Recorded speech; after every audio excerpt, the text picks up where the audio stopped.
je tiens à rappeler que le gouvernement du Mali a rejeté certaines allégations de violation et d'atteinte aux droits de l'homme attribuées aux forces de défense et de sécurité maliennes dans la dernière note trimestrielle de la MINUSMA. En effet, à l'issue d'enquêtes minutieuses, nous nous sommes rendus compte que ces allégations sont tendancieuses, non recoupées, rapportées selon des témoignages non contradictoires et ne s'appuyant sur aucune preuve tangible. Je saisis cette occasion pour rejeter totalement la fausse impression que cette note trimestrielle de la MINUSMA donne et selon laquelle les violences exercées par les forces maliennes ciblent des personnes appartenant à des communautés ethniques.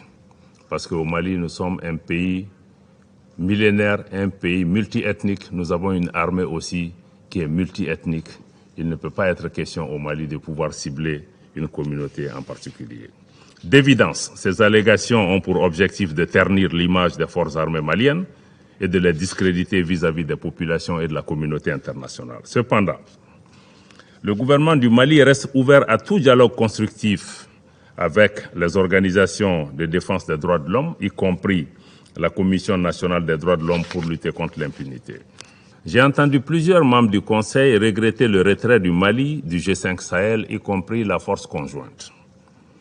Je voudrais leur rappeler qu'il s'agit là d'une décision souveraine du Mali, en réponse aux violations des traités fondateurs de l'organisation, à la politique de 2 poids, 2 mesures et aux ingérences extérieures hostiles à l'égard d'un État membre fondateur de cette organisation. Le retrait du Mali a été formellement notifié aux instances du G5 Sahel. J'invite le Conseil de sécurité à prendre acte de cette décision et à en tirer toutes les conséquences dans la mise en œuvre du mandat de la MINUSMA. De ce fait, comme vous le savez, le G5 Sahel n'a plus vocation à intervenir sur le territoire malien. Cependant, le gouvernement de la République du Mali reste fidèle à son attachement à l'intégration et à la coopération régionale pour la réalisation d'objectifs qui servent les intérêts de nos populations.